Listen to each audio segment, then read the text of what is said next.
UP में नहीं गया सभा करने। इस घटना के बाद में यहाँ आपके पास आए ये कहने कि यहाँ आपके पास पहले मौका आएगा अपने लोगों की रक्षा सुरक्षा करने का।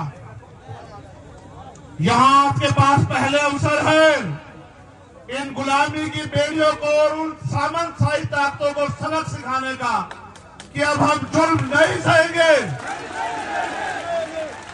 अब हम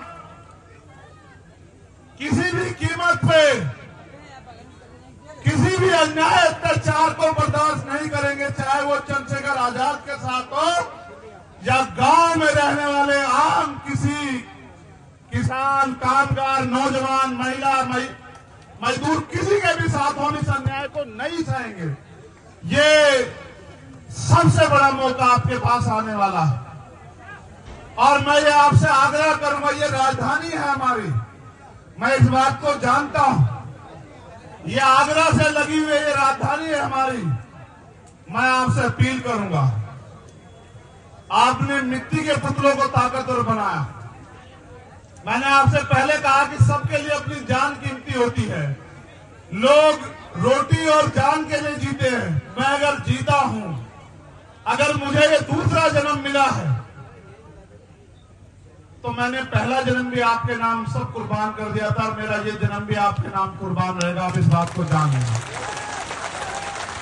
ना मैं आपके स्वाभिमान, सम्मान, आपके हक अधिकारों से पहले समझौता करता आया और ना आप करूंगा। मेरी जान जा सकती है लेकिन मैं कभी आपके अधिकारों के को झुकने नहीं दूंगा। ये वादा करने के लिए भरत पुराण है।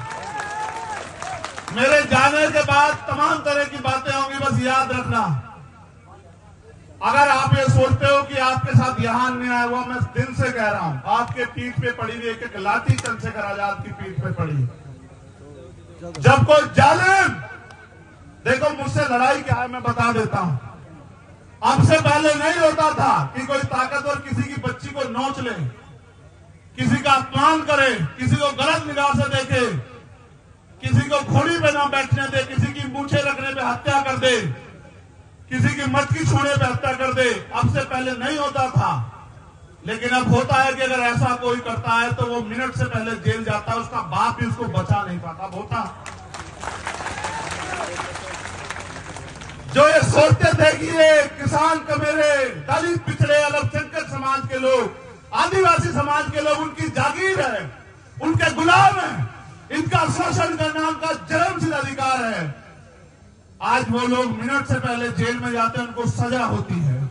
उनको ये चुभने लगा कि आज एक लाखों चंद्रशेखर खड़े हो गए हैं, आज हर गली में चंद्रशेखर है, इस भरतपुर में हजारों चंद्रशेखर हैं जो सीना तान के खड़े हैं, जो जवाब देना जानते हैं। ये उनको चुभने लगा। वो लोग अपनी सरकार के मंचों में बैठ के कहते हैं कि जो कल तक हमारे जूतों के फीते बांधते थे, इस संविधान की वजह से हमारे सर पे चढ़ के बैठ गए हैं। ये वो कहते हैं।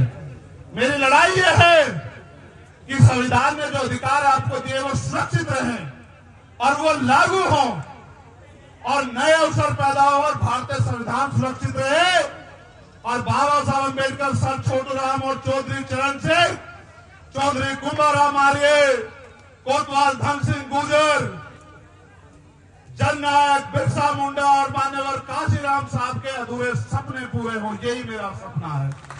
इसलिए मैं राजस्थान में हूं और मैं जानता हूं